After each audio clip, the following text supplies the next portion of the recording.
ग्रामांचल में नवनिर्मित पिचु रास्तार काम निम्न गुणमान को नहीं स्थानीय लोकों मध्य असंतोष प्रकाश पाइथिला।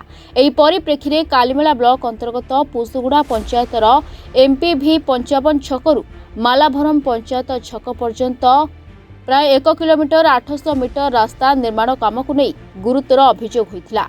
स्थानीय लोकों कहवा मुताबिक रास्ता काम संपूर्ण हेबारे केवल 20 दिन मध्य रास्तार अनेक स्थान में चिप्स उठी जाई खंडिया खाबरा हो जाइथिला। केतेक स्थान में चिप्स एकाठी गदा गदा होई रास्ता अवस्था को शोचनीय करि पकाइथिबा बेले यातायात विपज्जनक होई पड़िथिला।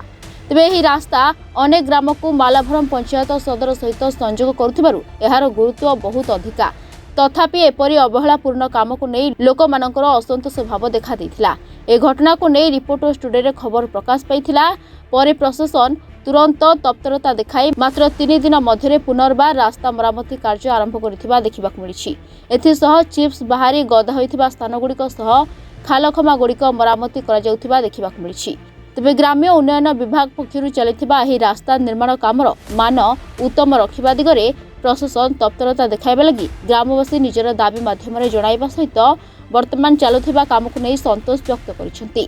एथिपाई रिपोर्टर्स टुडे एवं जिला प्रशासन को ग्रामवासी कृतज्ञता ज्ञापन करिसेंती। तो ये काम नहीं करे जो 55 बा 128 मालावरम ग्रामवासी कंप्लेन देइथिले जे सेही दिन किंतु कामटा ठीक हेई पार नथिला। जे आज ग्रामवासी 3टा ग्रामवासी मिसी कर जोड़ा काम देखुचंती 500 मीटर काम चलची पूरा सठिक भाव रे काम चलची। आमे भी तदंत करूचु ए काम नहीं।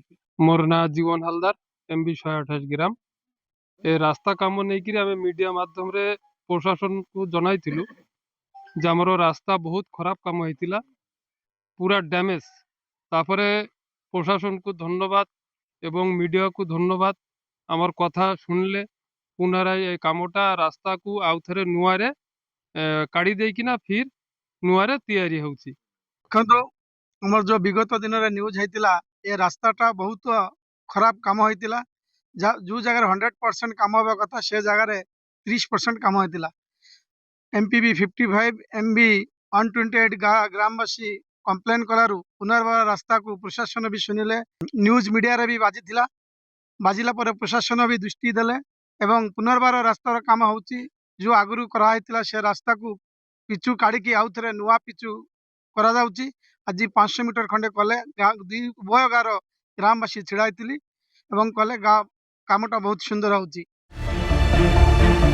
कालीमेलारू आशीष बाइन को रिपोर्ट रिपोर्टर्स टुडे।